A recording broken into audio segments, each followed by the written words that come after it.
আজকে আপনাদের এখানে একটু অসময়েই আমরা আবেদন করেছিলাম আসার জন্য তৃণমূল কংগ্রেসের পক্ষ থেকে। আমরা এখানে এসেছি আপনাদের কাছে কিছু বিষয় বলার জন্য। আমার সাথে সম্মানীয় সাংসদ পার্থ ভৌমিক তিনিও আছেন। আজকে রবিবার, কিন্তু সেই রবিবারের দিনও আপনাদের এখানে আসতে বলা, কারণ আপনারা নিশ্চয়ই গোটা ঘটনা প্রবাহের গুরুত্ব বোঝেন, তাই আপনাদের কাছে আবেদন করা হয়েছিল তৃণমূল কংগ্রেসের পক্ষ থেকে। আপনাদের সকলকে অনেক ধন্যবাদ, কৃতজ্ঞতা। স্যার, স্পেশাল ইন্টেন্সিভ রিভিশন এই নামক যে প্রক্রিয়া, সেই প্রক্রিয়ার একটা সময় নির্ঘণ্ট দেওয়া হয়েছিল। সেই নির্ঘণ্ট দেখে বারবার তৃণমূল কংগ্রেস বলেছে যে এটা এই অল্প সময়ের মধ্যে করা সম্ভব নয়। এই প্রক্রিয়াটা এত দ্রুততার সাথে করলে সেটা মানুষের পক্ষে অন্য একটা মানসিকতা তৈরি করে, যেখানে মানুষ আতঙ্কিত হয়, ভীত হয় এবং প্রক্রিয়াটার সাফল্য হয় না। আমরা খুব পরিষ্কার করে দিয়ে বলতে চাই তৃণমূল কংগ্রেসের পক্ষ থেকে যে আমরা কিন্তু এই স্যারের প্রক্রিয়ার বিরুদ্ধে নই, কিন্তু যেভাবে করা হচ্ছে সেই প্রক্রিয়ার বিরুদ্ধে। খুব তাড়াতাড়ি এই বলে দিলাম 4 নভেম্বরের মধ্যে আমরা আরম্ভ করে দেব স্যারের প্রক্রিয়া, 4 ডিসেম্বরে শেষ হবে এনিউমারেশন ফর্ম নেওয়া, তারপরেই 9 তারিখে খসড়া তালিকা বেরিয়ে যাবে, তারপরেই সব অবজেকশন নিয়ে 31শে জানুয়ারি বেরিয়ে যাবে, যার অবজেকশন তার হিয়ারিং হয়ে যাবে 31শে জানুয়ারির মধ্যে শুনানি, আর তারপরেই 7ই ফেব্রুয়ারি খসড়া লিস্ট বেরোবে। আমরা বারবার বলেছিলাম যে এটা হয় না, এটা হতে পারে না, কারণ যে প্রক্রিয়া আগে প্রায় 2 বছর সময় লেগেছে, সেই প্রক্রিয়া হঠাৎ 1 মাস 2 মাসের মধ্যে কি করে শেষ হয়ে যায়। কালকে কথা আমরা গতকালও বলেছি, আগেও বলেছি, আমাদের সাংসদের দল, প্রতিনিধি দল গেছে, কিন্তু আমরা দেখলাম কি হঠাৎ নির্ঘণ্টের একটা পরিবর্তন হয়ে গেল। এখন কি হলো, 1 সপ্তাহ করে পিছিয়ে দেওয়া হলো, অর্থাৎ 4 তারিখ যেটা শেষ হওয়ার কথা ছিল সেটা 11 তারিখ, যে খসড়া তালিকা 9 তারিখ বার করার কথা ছিল 9ই ডিসেম্বর সেটা 16ই ডিসেম্বর, যেটা হিয়ারিং শেষ হওয়ার কথা ছিল 31শে জানুয়ারি সেটা হয়ে গেল 7ই ফেব্রুয়ারি, আর পূর্ণ তালিকা অর্থাৎ ফাইনাল লিস্ট সেটা বেরোবে কবে, 7 তারিখ বলেছিল 14ই ফেব্রুয়ারি, একদম ভ্যালেন্টাইন ডেতে। তো বুঝুন এখন, তাহলে স্বীকার করা হলো যে প্রক্রিয়াটা, যে সময়সীমা বাধা হয়েছিল সেটা ঠিক নয়। তৃণমূল কংগ্রেস সঠিক কথা বলেছে, এটা তো প্রকারান্তরে এটা তো স্বীকার করা হলো নাকি। জাতীয় নির্বাচন কমিশন রাতের অন্ধকারে এই সময়সীমা পাল্টে দিল। এটা কি হলো তাহলে? এত 40 জনের ওপর যে মারা গেল, তার দায়টা কে নেবে? রক্তের দায়, হাতে রক্ত কার লেগে? স্বীকার তো করে নেওয়া হলো সময়সীমা বাড়িয়ে যে দায়টা তাদেরই ছিল। তাহলে এর উত্তরটা কে দেবে যে এতজন মানুষকে যে আমরা হারালাম? তাহলে সেই কথাটা কে এর জবাব দেবে মানুষের কাছে? প্রান্তিক মানুষ তারা এই আতঙ্কের শিকার হয়েছেন। কখনো বাংলাদেশে চলে যাবেন, বাংলাদেশের মানুষ, সীমান্তবর্তী এলাকা যেন খালি আমাদের বাংলা আর কোথাও নয়। আবার কখনো রোহিঙ্গা, বাবারে বাবা, নানা রকম বলা, মানুষকে আতঙ্কের মধ্যে ফেলা। আমরা বারবার বলেছিলাম এরকম করো না, এরকম করা যায় না, এটা হয় না, কিন্তু তাতে তখন কর্ণপাত করেনি, পরে কিন্তু বুঝেছে, ভুলটা স্বীকার করলো। তো আমরা বলতে চাই যে যখন বিরোধীদের পক্ষ থেকে বিরোধী দলনেতা সহ অন্যান্যরা তারা বলছেন 1 কোটি বাদ যাবে, কখনো বলছেন এই 8 দফায় নির্বাচন এবার হবে না, 2-3 দফায় হবে। আচ্ছা, এরা জানছে কি করে বলুন তো? নির্বাচন কমিশন নাকি স্বায়ত্তশাসিত একটি সংস্থা? তাহলে এরা জানছে কি করে? তাহলে কি এরা ইলেকশন কমিশন অফ ইন্ডিয়া নয়, জাতীয় নির্বাচন কমিশন নয়, এরা আসলে ভারতীয় জনতা পার্টির নির্বাচন কমিশন? তাদের সাথে কথাবার্তা বলেই এগুলো হয় না কি? আমরা প্রশ্ন করতে চাই যে দায় কে নেবে? মৃত্যুর দায় কে নেবে? বিশৃঙ্খলার দায় কে নেবে? আর তৃণমূল কংগ্রেস যে সবসময় সঠিক কথাটা বলে, এটা আর একবার প্রমাণিত হলো। এটা তো বলবেন কি করতে চেয়েছিলেন আসলে? চুপচাপ ঢাকবেন পাপ। আরে মানুষের কাছে চাইতে হবে মাপ, হাত জোর করে। এটা মনে রাখুন, তৃণমূল কংগ্রেস যেটা বলে সেটা সঠিক কথা বলে। আমাদের মাননীয় সাংসদ অভিষেক বন্দ্যোপাধ্যায় বারে বারে বলেছিলেন এই কথা, এত তাড়াতাড়ি করবেন না। যদি সব ভুল হয়ে থাকে আগে, তাহলে আগের নির্বাচনগুলোও ভুল হয়ে গেছে, 24 সালেও নির্বাচন তাহলে ভুল। আপনি সময় নিয়ে করুন। 24 সালের নির্বাচনটা ঠিক হলো, আপনি রইলেন কেন্দ্রের সরকারে, কিন্তু বাকি 25 সালে এসেই আপনার মনে হলো যে তড়িঘড়ি করে দিতে হবে। প্রশ্নও তুলেছিলেন, 5টি অত্যন্ত গুরুত্বপূর্ণ প্রশ্ন, এবং আমার সঙ্গে মাননীয় সাংসদ পার্থ ভৌমিক আছেন, তিনিও তার কথা বলবেন দলের পক্ষ থেকে। এই যে 5টি গুরুত্বপূর্ণ প্রশ্ন মাননীয় সাংসদের পক্ষ থেকে তোলা হয়েছিল, অভিষেক বন্দ্যোপাধ্যায় তুলেছিলেন এই 5টি প্রশ্ন। সেই 5টি প্রশ্ন সব রাজ্য স্পেশাল ইন্টেন্সিভ রিভিশন হচ্ছে, হঠাৎ স্পেশাল রিভিশন হচ্ছে। কোথায়? না অসমে। অসম কি সীমান্তবর্তী রাজ্য নয়? আমরা প্রশ্ন করতে চাই, উত্তর পূর্বে আরো রাজ্যগুলো কি সীমান্তবর্তী রাজ্য নয়? খালি বাংলায় কি সীমান্তবর্তী রাজ্য? এই প্রশ্ন তুলেছিলেন অভিষেক বন্দ্যোপাধ্যায় মাননীয় সাংসদ। আমি আগেও বলেছি, এই প্রশ্নটাই তুলেছিলেন অভিষেক বন্দ্যোপাধ্যায়, যে ত্রুটিপূর্ণ যদি আগের তালিকা হয় তাহলে স্টেপ ডাউন করুন, সরকার থেকে বেরিয়ে আসুন, ত্রুটি মুক্ত নির্বাচন কমিশনের একটা লিস্ট হোক, ভোটার লিস্ট, সেইটাতে আবার লড়াই করে আসুন। তার উত্তর নেই। এই যে এত মৃত্যু হয়েছে অপরিকল্পিতভাবে, পরিকাঠামোহীন একটা ক্ষেত্র তৈরি করে, তার উত্তর দেবে কে, দায় নেবে কে, সে কথাও তিনি তুলেছিলেন। উদ্বেগ প্রকাশ করেছিলেন যে বিজেপির তুচ্ছ অভিযোগগুলো প্রাধান্য পাচ্ছে, কিন্তু তৃণমূল কংগ্রেস যখন সঠিক অভিযোগ করছে সেটা প্রাধান্য পাচ্ছে না। কিন্তু আজকে প্রকারান্তরে তৃণমূল কংগ্রেসের কথাটাকেই স্বীকার করতে হয়েছে। আর তিনি দাবি করেছিলেন যে ওই 1 কোটি ভোটার বাদ যাবে, ইলেকশন অত দফায় হবে না, এত দফায় হবে। বাবা, কার সাথে ভাব? আমরা প্রশ্ন করতে চাই, কার সাথে ভাব? কোনো উত্তর নেই।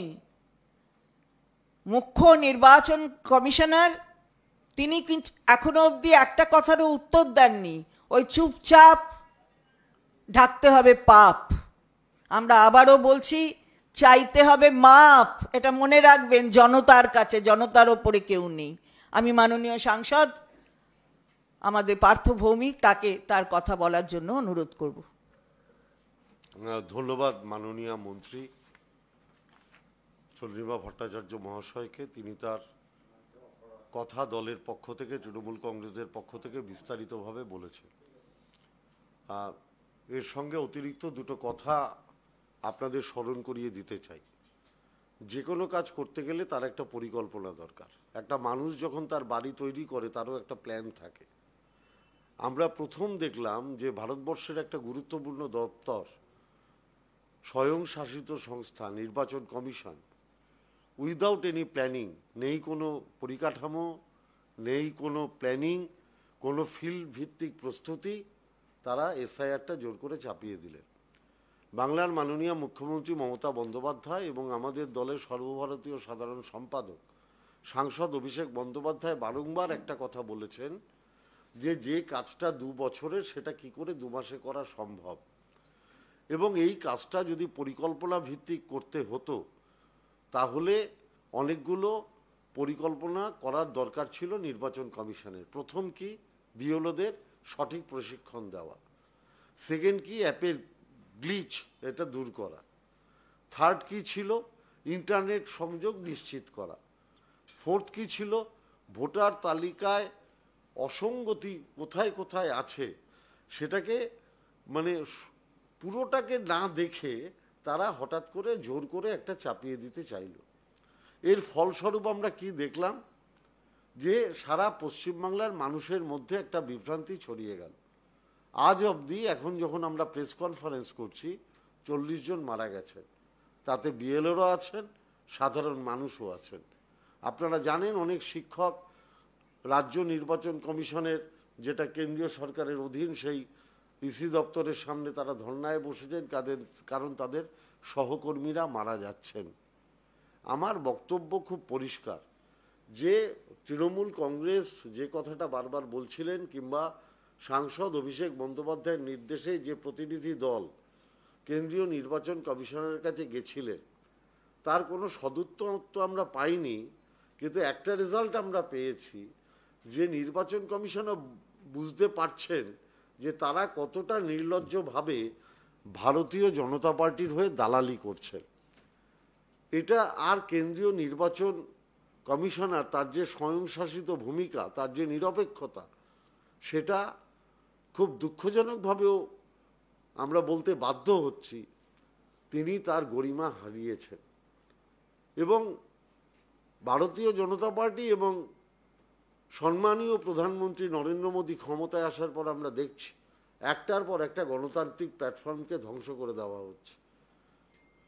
সিবিআই, ইডি, ইনকাম ট্যাক্স, এদের নিজেদের রাজনৈতিক স্বার্থে ব্যবহার করা, কোর্টকে মাঝে মাঝে শুধু নয় ভীষণভাবে প্রভাবিত করে বিরোধী দলের উপরে আঘাত হানার অপচেষ্টা, সংবাদ মাধ্যমকে হয় ভয় দেখিয়ে নইলে অন্য কোনো রকমভাবে জোর করে নিজেদের পক্ষে বলানোর চেষ্টা করাটা, এবং সর্বশেষ ভারতীয় নির্বাচন কমিশন তাদেরও নিরপেক্ষতাকে তুলে দিয়ে নিজেদের দলের স্বার্থে কাজে লাগান। এবং যার প্রথম ধাপ আমরা দেখেছিলাম, আগে কি ছিল, প্রধানমন্ত্রী, বিরোধী দলের নেতা, সুপ্রিম কোর্টের একজন বিচারপতি। আমরা দেখলাম সুপ্রিম কোর্টের বিচারপতির জায়গাটাকে ক্যান্সেল করে প্রধানমন্ত্রী মনোনীত এক ব্যক্তির নাম, অর্থাৎ 2:1 করে দেওয়া হলো, যাতে নির্বাচন কমিশনারকে নিজেদের পছন্দ মতো বসানো যায়। এবং সেই পছন্দ মতো নির্বাচন কমিশনারের নাম হচ্ছে জ্ঞানেশ কুমার। আমার প্রশ্ন, ভারতীয় জনতা পার্টি কিংবা জ্ঞানেশ কুমার তারা কি মৃত্যুর দায় নেবেন?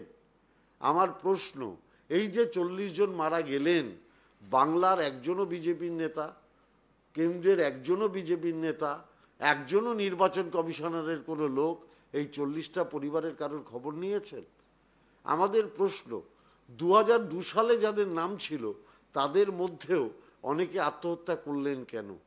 কারণ একটা ভয়ের পরিবেশ তৈরি করে দেওয়া হয়েছে। বিরোধী দলের নেতা কোথা থেকে জানছেন যে 1 কোটির লোকের নাম বাদ যাবে? কোথা থেকে তিনি জানতে পারছেন? এবং তিনি যেদিন থেকে বলা শুরু করলেন 1 কোটি লোকের নাম বাদ যাবে, তারপরেই এই মৃত্যুর মিছিল শুরু হয়ে গেল। তাহলে এই মৃত্যুর দায়িত্ব জ্ঞানেশ কুমার, বিরোধী দলের নেতা কিংবা বিজেপি নেতারা নেবেন কি? দেখুন, আমরা এসআইআর এর বিরুদ্ধে নই, কিন্তু আমরা পরিকল্পিত এসআইআর এর পক্ষে। কিন্তু তার আগেও একটা প্রশ্ন আছে, যে অন্য দেশের সীমান্তবর্তী এলাকা চিহ্নিত করে যদি এসআইআর করা হয়, তাহলে কেন শুধু বাংলা? কেন ত্রিপুরা নয়, কেন মিজোরাম নয়, কেন মণিপুর নয়, কেন অরুণাচল নয়, কেন আসাম নয়, কেন শুধু বাংলা? এই প্রশ্ন কি আমাদের কারোর মনে জাগতে পারে না? তার মানে ইচ্ছাকৃতভাবে বাংলাকে আক্রমণ করা হচ্ছে। আমিও আপনাদের আজকে বলে যেতে চাই যে যখন পূর্ণাঙ্গ ভোটার তালিকা বার হবে, ধরে নিলাম যে অবৈধ ভোটারের তালিকা বাদ যাবে, আমার ধারণা মৃত ভোটারের নাম বাদ যাবে, কিছু শিফটেড লোকের নাম বাদ যাবে, এবং ওপার বাংলা থেকে কিছু আসা শরণার্থী হিন্দু মানুষ যারা বাংলাদেশ থেকে হয়তো এসে থাকতে পারেন, এখানেই জীবন জীবিকা অর্জন করছেন, সেই সমস্ত মতুয়া সম্প্রদায়ের মানুষের নাম, রাজবংশী সম্প্রদায়ের মানুষের নাম, সেই নামগুলো বাদ যাবে। আমার জানতে ইচ্ছা করে, কিংবা আমরা নির্বাচন কমিশনকে জিজ্ঞেস করব যে যাদের নাম বাদ গেল তাদের মধ্যে স্যার কতজন রোহিঙ্গা আছে, তার সংখ্যাটা একবার দয়া করে প্রকাশ করুন। স্যার সংখ্যাটা প্রকাশ করুন, কত মতুয়া হিন্দু সমাজের নাম আপনি বাদ দিলেন। আমরা বিনীতভাবে প্রশ্ন করব, স্যার দয়া করে বাংলার মানুষকে জানান কত রাজবংশী সম্প্রদায়ের নাম আপনি বাদ দিলেন। স্যার আপনি দয়া করে জানান কত দলিত আদিবাসী মানুষের নাম বাদ দিলেন। স্যার আপনি দয়া করে জানান কত গরিব মানুষ যারা নিজেদের জীবন জীবিকা চালাতে গিয়ে তাদের এক একটা দিন ক্ষয় হয়, তাদের কাছে সব কাগজপত্র থাকে না, সেই কত অসংখ্য গরিব মানুষের নাম বাদ দিলেন। এই প্রশ্নটা তো আমরা করব। তার আগে পায়ে পা মিলিয়ে, তাদের সাথে কাঁধে কাঁধ মিলিয়ে, তাদের পাশে দাঁড়িয়ে তৃণমূল কংগ্রেস তার লড়াই চালিয়ে যাবে। আমরা মানুষের পাশে দাঁড়িয়ে লড়াই চালিয়ে যাব, ওরা বাংলার বিরুদ্ধে ষড়যন্ত্র করে যাবে। বাংলাকে ওরা চতুর্দিক থেকে বঞ্চিত করছে। আমি শুনলাম বিজেপির নেতা বলছে যে 1 বছরের জন্য রাষ্ট্রপতি শাসন জারি করতে হবে। আমার অবাক লাগে, আমার হাসি পায়। নভেম্বর মাস থেকে এসআইআর প্রক্রিয়া চালু করেছে, মানে বিএলওরা, এসডিও, ডিএম সব নির্বাচন কমিশনের আন্ডারে। মানুষের রায়ে মে মাস অবধি আমরা নির্বাচিত সরকার, অথচ এখন ডিএম, এসডিও, বিএলও সব পরিচালিত হচ্ছে নির্বাচন কমিশনারের দ্বারা। উন্নয়নের কাজ বাধাপ্রাপ্ত হচ্ছে, কারণ ভোটার লিস্টের কাজে ডিএম, এসডিও, বিডিও সব জড়িত হয়ে রয়েছে, এবং তারা উন্নয়নের কাজে মাথা দিতে পারছেন না, কারণ তাদের উপর নির্বাচন কমিশনের এত চাপ আছে। তাহলে নভেম্বর থেকে মে, এমনিই তো 6 মাস চলে গেল। আপনি যা ইচ্ছা করুন, ইডি করুন, সিবিআই করুন, ইনকাম ট্যাক্স করুন, কোর্ট করুন, সংবাদ মাধ্যম দিয়ে আমাদের বিরুদ্ধে বিষোদ্গার করুন, আপনারা ফেসবুক, হোয়াটসঅ্যাপ, টুইটারে বিভ্রান্তিমূলক খবর ছড়ান, কিন্তু বাংলার মানুষ যদি মমতা ব্যানার্জির পাশে থাকে, আপনাদের ক্ষমতা নেই তৃণমূল কংগ্রেসকে আপনারা বাংলা থেকে সরিয়ে দেবেন। বিরোধী দলের নেতা বলছেন 1 কোটি মানুষের নাম বাদ যাবে। আপনারা দেখুন, ভিডিওটা দেখুন, দেখুন আপনারা কি করে বলতে পারেন তিনি। 1 কোটিরও বেশি নাম বাদ যাওয়া উচিত।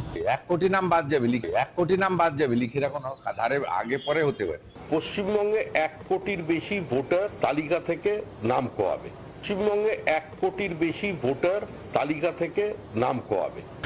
1 কোটি 20 লক্ষ মানুষ যারা অবৈধভাবে ভোটার হিসেবে পশ্চিমবঙ্গের মাটিতে আঁকড়ে ধরে বসে আছে, তারা কিন্তু বাদ যাবে। যে বিহারে যদি 56 লক্ষ নাম বাদ যায়, এটা বর্ডার, স্বাভাবিকভাবে তার থেকে বেশি হওয়া উচিত হিসেব মতো, এটা লজিক বলে। প্রচুর হিন্দুদেরও ভোট বাদ যাবে। বিহারের ধাঁচে যদি এখানে হয় সার্কুলেশন, তাহলে এদের নাম কি করে রক্ষা করবেন? কমপক্ষে 50 লক্ষ উদ্বাস্তুদের নাম বেরোবে। 1 কোটিও হতে পারে, 1 কোটিও হতে পারে। আপনারা নিজেরা শুনছেন বিজেপি নেতারা কি বলছে। তাহলে যারা এতদিন মতুয়া সমাজের ভোট নিলেন, যারা এতদিন উদ্বাস্তু যারা এসছে তাদের ভোট নিলেন, আজকে তারাই বলছেন সেই নামগুলো বাদ যাবে। অর্থাৎ বিজেপির কি চরিত্র সেটা বাংলার মানুষ অনুধাবন করতে পারছে। আপনারা বলুন তো, কেন মানুষ বারে বারে লাইনে দাঁড়াবে? আপনারা বলতে পারেন ডিমনিটাইজেশনের সময় বলেছিল আপনারা লাইনে দাঁড়ান, সমস্ত কালো টাকা আমরা বাজার থেকে শেষ করে দেব। কালোবাজারি শেষ হলো? যদি কালোবাজারি শেষ হতো তাহলে এত ইনকাম ট্যাক্স ইডি রেট হতো বিভিন্ন ব্যবসায়ীদের বাড়িতে? আমি আপনাদের জিজ্ঞাসা করতে চাই। উনি বলেছিলেন যে আমরা উগ্রপন্থী কার্যকলাপ বন্ধ করে দেব, কাশ্মীরে 370 ধারা রদ হলেই নাকি সব উগ্রপন্থী কার্যকলাপ বন্ধ হয়ে যাবে। উগ্রপন্থী কার্যকলাপ বন্ধ হয়েছে? আজকে বাংলার মানুষ জিজ্ঞেস করছে। যদি উগ্রপন্থী কার্যকলাপ বন্ধ হয়ে থাকে তাহলে পাহেলগাঁওয়ে আমার বোনের সিঁদুর কেন মুছে গেল? এই প্রশ্ন তো বাংলার মানুষ করছে। বাংলার মানুষ প্রশ্ন করছে এসআইআর এর ফলে ইতিমধ্যেই আমার বাংলায় 40 জন মানুষ মারা গেল কেন? যিনি উগ্রপন্থা ধ্বংস করতে পারেননি, যিনি কালোবাজারি ধ্বংস করতে পারেননি, তিনি কিভাবে বলছেন যে অবৈধ ভোটারদের নাম বাদ দিয়ে আমি বৈধ ভোটার তালিকা প্রকাশ করব? আর ভোটার তালিকাটা যদি অবৈধ হয়, মাননীয় সম্মানীয় প্রধানমন্ত্রী, আপনি কিছু মনে করবেন না, আপনি তাহলে তো সেই অবৈধ ভোটারদের দ্বারাই নির্বাচিত প্রধানমন্ত্রী। তারপরে আপনি কি করে প্রধানমন্ত্রীর পদে বসে আছেন? তাহলে তো আপনার পদত্যাগ করা উচিত, কারণ আপনি অবৈধ ভোটারদের দ্বারা নির্বাচিত প্রধানমন্ত্রী। আপনি পদত্যাগ করুন, সমস্ত সাংসদদের পদত্যাগ করতে বলুন। আমরা তৃণমূল কংগ্রেসের পক্ষ থেকে পদত্যাগ করতে রাজি আছি। তারপরে সারা ভারতবর্ষে একসঙ্গে রাষ্ট্রপতি শাসন জারি করে, আপনারা তো বলেন মাঝে মাঝে, তো আপনারা এসআইআর প্রক্রিয়া চালু করে দিন না, তারপরে ভোট হোক, আমরা দেখি কে ক্ষমতায় আসে। স্পেসিফিক 5টা প্রশ্ন অভিষেক বন্দ্যোপাধ্যায় করেছিলেন, তার উত্তর কেন্দ্রীয় নির্বাচন কমিশন দিতে পারেনি। রাজ্য নির্বাচন কমিশনারের কাছে, যিনি প্রতিনিধি কেন্দ্রীয় সরকারের, কেন্দ্রীয় নির্বাচন কমিশনের, তার কাছে আমরা 8টা চিঠি দিয়েছি, একটারও জবাব পাইনি। আপনারা কল্পনা করতে পারেন একটা রাজনৈতিক দল 8খানা চিঠি দিচ্ছে, তার কোনো প্রত্যুত্তর নেই? তাহলে কিভাবে চলছে? বিজেপি এজেন্ট খুঁজে পাচ্ছে না। যখন এজেন্ট খুঁজে পাচ্ছে না, তখন নির্বাচন কমিশন বলে দিল বিধানসভার যে কোনো জায়গায় থাকলে এজেন্ট হতে পারবে, BLO 2 হতে পারবে। অর্থাৎ বিজেপি যা যা বলছে সেই মতো নির্বাচন কমিশন পরিচালিত হচ্ছে। এবং আমি দৃঢ়ভাবে বিশ্বাস করি, এই যে বিজেপির নেতারা এটা বলছেন, মানে বিজেপি নেতারা বিধানসভা ভিত্তিক কোনো তালিকা নির্বাচন কমিশনের কাছে জমা দিচ্ছেন যে এতগুলো নাম বাদ দিয়ে দেওয়া হোক, এবং এটাও দেখবেন পরবর্তীকালে প্রকাশ্যে আসবে। আমি কনফার্ম, নইলে এত শিওর হয়ে কি করে বলে যে 1 কোটি নাম বাদ যাবে? তার মানে বিধানসভা ভিত্তিক ওরা কোনো তালিকা ওরা নির্বাচন কমিশনের কাছে জমা দিচ্ছে, যাতে যারা বিজেপি বিরোধী মানুষ, যারা মমতা ব্যানার্জির পক্ষের মানুষ, তাদের নামের তালিকা শুভেন্দু অধিকারীরা জমা দিচ্ছে। আমি নিশ্চিতভাবে এটা বলতে পারি। আমাদের বিনীত প্রশ্ন যে বিজেপি এটা বলার পরেও নির্বাচন কমিশনের কোনো প্রত্যুত্তর নেই। নির্বাচন কমিশনারও একবারও বলছে না যে বিজেপির এখানকার বিরোধী দলের নেতা কিংবা অন্য নেতারা যা বলছেন সেটা সঠিক নয়। একবারের জন্য বলছেন না। কেন বলছেন না? তাহলে তাদের অবস্থানটা কি? আমাদের একটাই প্রশ্ন, একটাই তার জিজ্ঞাসা, যে পরিকল্পনাহীন এই যে এসআইআর এর স্ট্রাকচার, এইটাকে সত্যি সঠিকভাবে রূপায়িত করতে গেলে ন্যূনতম 2 বছর দরকার। এত তড়িঘড়ি এটা করা সম্ভব নয়। আমি আপনাদের মাধ্যমে তৃণমূল কংগ্রেসের দলের পক্ষ থেকে মাননীয় মন্ত্রী চন্দ্রিমা ভট্টাচার্য এবং আমি পার্থ ভৌমিক, তৃণমূল কংগ্রেসের একজন সৈনিক, আমরা সবিনয়ে আপনাদের বলতে চাই যে আপনারাও সংবাদ মাধ্যম, গণতন্ত্রের একটা বড় পীঠস্থান, আপনারা প্রকৃত ঘটনা মানুষের সামনে তুলে ধরুন। আপনাদের যদি মনে হয় আমরা কোনো লজিকের বাইরে কথা বলছি, তাহলে নিশ্চিতভাবে আপনারা আমাদের প্রশ্ন করতে পারেন।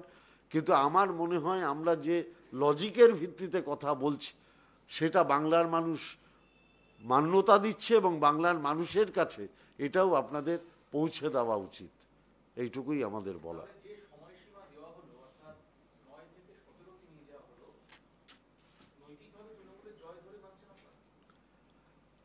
সামান্য পরিমাণ হলেও তো জয় হয়েছে।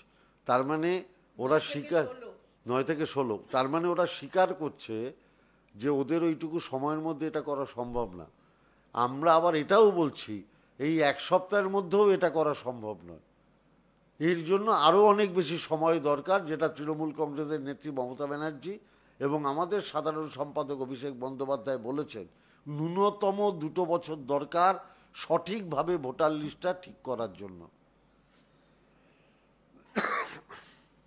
আর প্রশ্ন? অভিষেক বন্দ্যোপাধ্যায় লোকসভা কেন্দ্রের অন্তর্গত ফলতায় তাকে স্পেশাল অবজারভার পাঠানো হয়েছে এবং তিনি ফলতাতে গিয়ে আজকে তিনি সেসব জায়গাগুলো দেখেছেন। এই বিষয়ে কি বলবেন? আপনি তো নিশ্চিতভাবে আপনার প্রশ্নের মাধ্যমেই আমার মনে হয় আপনার উত্তর আছে, যে এটা ফলতায় পাঠানো হচ্ছে, নন্দীগ্রামে পাঠানো হচ্ছে না, ডায়মন্ড হারবারে পাঠানো হচ্ছে, বালুরঘাটে পাঠানো হচ্ছে না। আপনার প্রশ্নের মধ্যেই আপনার উত্তর আছে। আপনারা অভিযোগ করছেন এদিকে শ্রমিক ভট্টাচার্য তিনি আবার বলছেন, তিনি আবার জ্ঞানেশ কুমারের ওপর আক্রমণ করছেন। তিনি আজকে আবার বলছেন যে দিল্লিতে থেকে কাজ হবে না, কলকাতায় এসে কাজ করতে হবে। শ্রমিকবাবুকে আমি দয়া করে বলতে চাই যে শ্রমিকবাবু, আপনার দলের নেতারাই বলছেন 1 কোটি লোকের নাম বাদ যাবে। আপনার দলের নেতারাই তো কেন্দ্রীয় নির্বাচন কমিশনের এজেন্ট হিসাবে কাজ করছেন, তো ওনাকে আর এখানে আসতে হবে কেন? আপনার দলের লোকেরাই তো নির্বাচন কমিশন হয়ে গেছে। শুভেন্দু অধিকারী বলছেন যে সিপিএম কে ভোট দেওয়া মানে পক্ষান্তরে তৃণমূলকেই ভোট দেওয়া। এটা শুভেন্দুবাবু সবচেয়ে ভালো করে জানেন, কারণ সিপিএমের ভোটেই তো বিজেপি এই জায়গায় এসছে। অতএব সিপিএম কি করবে না করবে সেটা বিজেপি থেকে ভালো আর কেউ জানে না। সুকান্ত মজুমদার আজকে বলেছেন যে অভিষেক বন্দ্যোপাধ্যায়কে ঘোষণা করে বলেছেন যে ওর উপমুখ্যমন্ত্রী হওয়ার খুব শখ, নন্দীগ্রাম থেকে ভোটে লড়তে চান। সুকান্তবাবুকে আমি অনুরোধ করব, আমি শুনেছি ওনারও হাফ প্যান্ট পরা মন্ত্রী, তো উনিও ফুল মন্ত্রী হতে চান, ওনার মনের একটা ইচ্ছে আছে। প্রধানমন্ত্রী হতে চান, ফুল মন্ত্রী না, একেবারে হাফ প্যান্ট থেকে উনি ফুল প্যান্ট পরতে চান। আমি ওনাকে বলবো দিল্লিতে তো আপনি হাফ প্যান্টই থাকবেন, কারণ বিজেপি বাংলার কোনো বিজেপি এমপিকে কোনোদিন পূর্ণমন্ত্রী করবেন না, এবং বিজেপির কাজই হচ্ছে বাংলাকে বঞ্চনা করা। যার জন্য নরেন্দ্র মোদী যখন 2022 সালে বলেছিলেন সবার মাথার উপরে ছাদ হবে, আমরা দেখেছি সেই বাড়ির টাকাটা আটকে রেখেছে বাংলার গরিব মানুষের বিজেপি। আমরা দেখেছি সুপ্রিম কোর্ট রায় দেওয়া সত্ত্বেও এনআরইজিএসের টাকা আটকে রেখেছে বিজেপি। আমরা দেখেছি বাংলার প্রাপ্য 2000 লক্ষ কোটি টাকা, সেটাও আটকে রেখেছে বিজেপি। নির্বাচন কমিশন বলছেন আমি বিএলওদের মাইনে কি 6000 থেকে 12000 করে দিলাম, এমন ভাব দেখাচ্ছেন। আমরা বলছি ওটা 12000 না 50000 করে দেবো, শুধু আমাদের প্রাপ্য 2,00,000 কোটি টাকাটা রাজ্য সরকারকে দিয়ে দিন। আচ্ছা, এই যে 1 কোটির পাশাপাশি যেটা শোনা যাচ্ছে যে 35 লক্ষ ভোটারের নাম কাটা যেতে পারে, এটা নিয়ে কি বলবেন? এটা কি আরেকটা ত্রাস?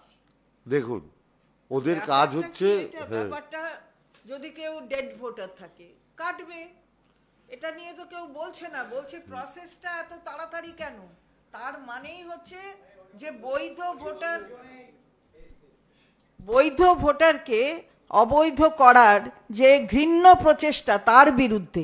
যদি কোনো ডেড ভোটার থাকে কাটবে। আমরা তো সারের প্রক্রিয়ার বিরুদ্ধে নই, আমরা তো বিরুদ্ধে নই, কিন্তু যেভাবে করছে আমরা তার বিরুদ্ধে। সেই কারণেই তো এটা বলা, 35 লক্ষ কাটবে না 36 লক্ষ কাটবে, আগে থেকে জেনে যাচ্ছে কি করে সেটাই তো বোঝা যাচ্ছে না। আমাদের ওয়ান ট্যাগ লাইন, কোনো বৈধ ভোটারের নাম বাদ যাবে না, এর বাইরে আমাদের কোনো কথা নেই। ওয়ান ট্যাগ লাইন, কোনো বৈধ ভোটারের নাম বাদ দেওয়া যাবে না।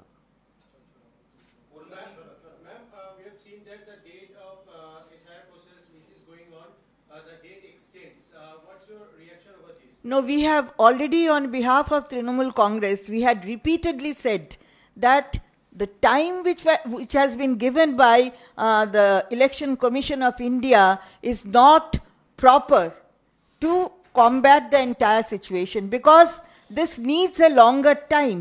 Earlier, we have seen that it has taken almost 2 years to complete the entire process. Then what makes the Election Commission to give only 1 month or 2 months time to complete the entire process? So this is what we said. And now that they have extended, it's true that it's only for a short period. That also needs a revision again. But they have actually admitted their fault, and they have admitted that whatever Trinamool Congress was saying is right. Another question is that we have seen that lots of people, and including BLOs also, anyone committing suicide, Yes. deaths are there in various districts of West Bengal. What's your reaction over No, that is what we were saying, that 40 people, more than 40 people have lost their lives. We have lost them. They were all of Bengal. So we have lost them. What is the answer from the end of Election Commission of India? They have not answered this question. Who will take the responsibility of their death? Why such a situation has been created that they, out of fear, they were compelled to suicide? Why this situation was created? Then who will be taking the responsibility? Will BJP take? Will Election Commission take? Because this has to be taken. They are saying that they are neutral. This institution is a neutral institution, has to be a neutral institution, but their work mode doesn't make it sure that they are neutral. They are acting on behalf of the Bharatiya Janata Party. Why? What for? BJP নেতারা কমিশনের ভূমিকা নিয়ে প্রশ্ন তুলছিলেন কয়েকদিন ধরে, তারপরে দেখা গেল যে রাতারাতি 13 জন অবজারভার কমিশন নিয়োগ করলো, তারপরে এরা মাঠে নেমে পড়লো। বিজেপি নেতাদের প্রশ্নের পরই অবজারভার নিয়োগ। এটাই তো আমরা বারবার বলছি যে যা যা বলা হচ্ছে, আমাদের মাননীয় সাংসদও সেটা বললেন, যা বলা হচ্ছে, যখন বিজেপি যাচ্ছে তাদের কোনো কথা নিয়ে, অভিযোগ নিয়ে, তাদের কোনো সমাধান সূত্র, সেটা হয়তো প্রকাশ্যে বলছে না, তলায় তলায় বলছে, সেইটা কিন্তু হয়ে যাচ্ছে ইলেকশন কমিশনের পক্ষ থেকে, সেটা করে দেওয়া হচ্ছে। তাহলে কি ইলেকশন কমিশন ভারতের ইলেকশন কমিশন, জাতীয় ইলেকশন কমিশন, না ভারতীয় জনতা পার্টির ইলেকশন কমিশন? সুতরাং পর্যবেক্ষক আসুক, পর্যবেক্ষণ করুক, তাতে কোনো অসুবিধা নেই, পর্যবেক্ষণ করবে, কিন্তু তৃণমূল কংগ্রেস যা বলেছে সেটাই যে আজকে সত্য, সেটা কিন্তু প্রমাণিত। সুতরাং ইলেকশন কমিশনকে মানতে হয়েছে, বাধ্য হয়েছে। এই সময়টাও সঠিক অল্প সময়, এটা আমাদের মাননীয় সাংসদও বললেন যে আমরা চাই যে আরও বেশি এই প্রক্রিয়ার জন্য সময় দেওয়া হোক, কিন্তু এই দায় কে নেবে? এই রক্তের দায়টা কে নেবে? আমি আগেই তো বললাম যে এটা কি হলো, এটা হলো ওই চুপচাপ ঢাকছে পাপ, হাতে রক্তের দাগ লেগে আছে, মানুষের কাছে চাইতে হবে হাত জোর করে মাপ। এটা মনে রাখে যেন, পর্যবেক্ষক আসবে, পর্যবেক্ষণ করবে, তাতে কারুর কিছু এমনি তো বলার নেই, কিন্তু আমরা চাইবো যে নিরপেক্ষতা বজায় থাকুক। অ্যাকচুয়ালি আমি বলছি, ওরা নিজেরাও ভালো করে জানে নির্বাচন কমিশন যে এত শর্ট টাইমে করা যায় না।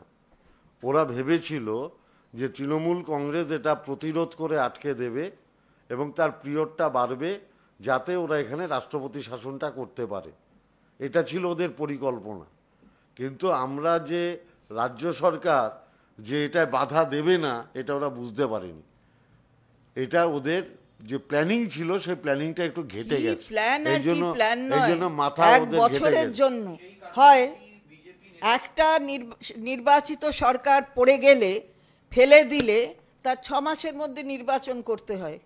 তাহলে 1 বছরের জন্য, এই যে মাননীয় সাংসদ বলল 1 বছরের জন্য চাই, মানে জানেই না যে কি চাইতে হবে আর কি চাইবে না। এখন দুধের বাচ্চা যাবে, গিয়ে চাইবে আর দিয়ে দেবে। বাহ, যা খুশি হলেই হলো নাকি? যা খুশি হলেই হলো? আমার তো মনে হয় যে এরপরে আমরা জাতীয় নির্বাচন কমিশনার জ্ঞানেশ কুমারকে অনুরোধ করব যে আপনি BLA-2 বলেছেন বিধানসভা থেকে করে নিতে, এরপরে আপনাকে বোধহয় এদের এজেন্ট বসানোরও দায়িত্ব নিতে হবে। কারণ এরা যতটা টিভিতে, বক্তৃতায়, মাঠে ময়দানে বাজে কথা, অশালীন ভাষা বলতে অভ্যস্ত, এদের বুথে কোনো এজেন্ট নেই। কারণ এদের হয়ে বসার মতো লোক এরা পাবে না।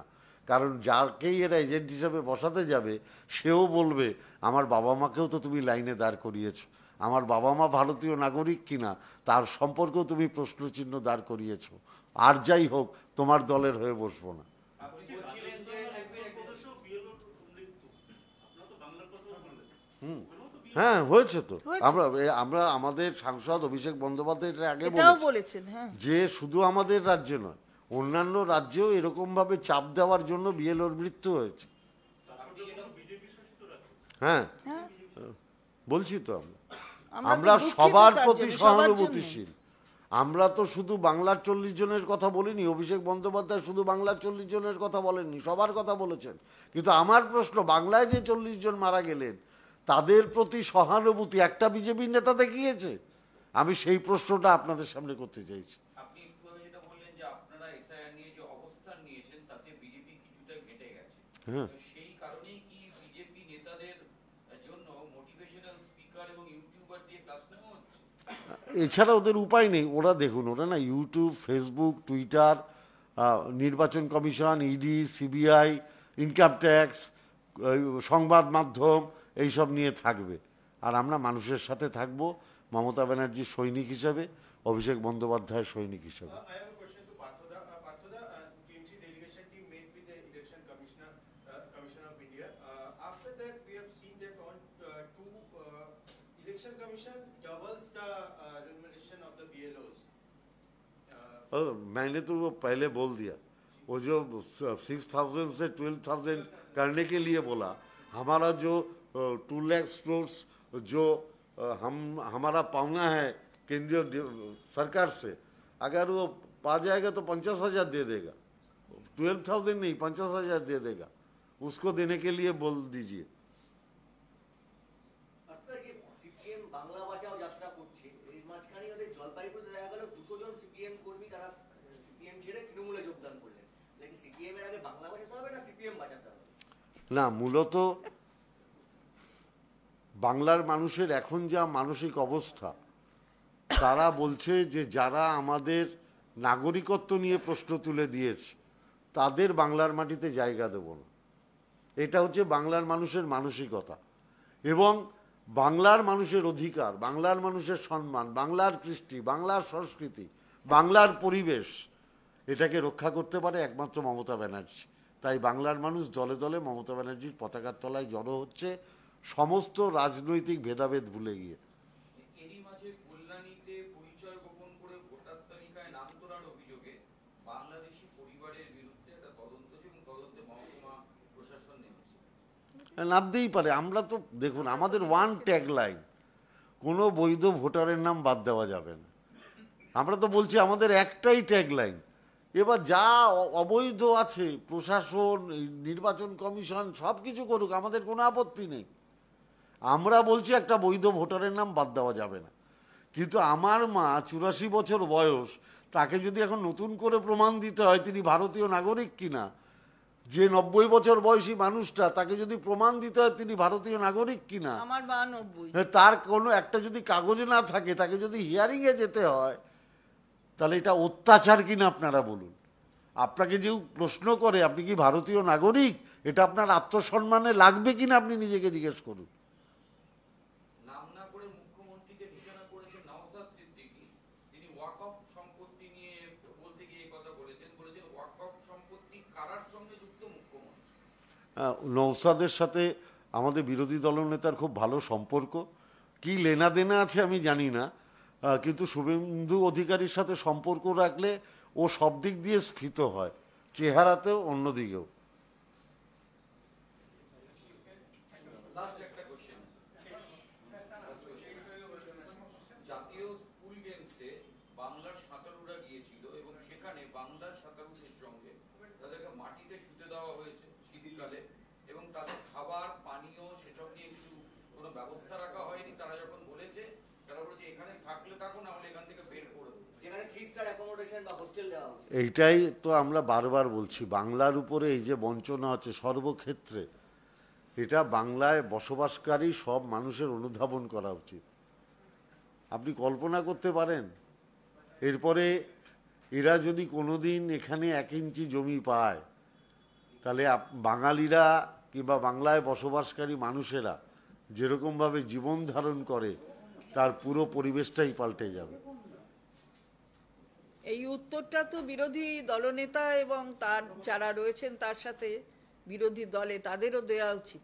একদিকে রিচা ঘোষকে তারা সম্মান জানাতে যাচ্ছেন বাড়িতে, আর অন্যদিকে ভিন রাজ্যে গিয়ে সেখানে গিয়ে মাটিতে শুতে দিচ্ছে বাংলার মেয়েদের, মানে বাংলার যারা প্রতিযোগী সাঁতারু তাদের।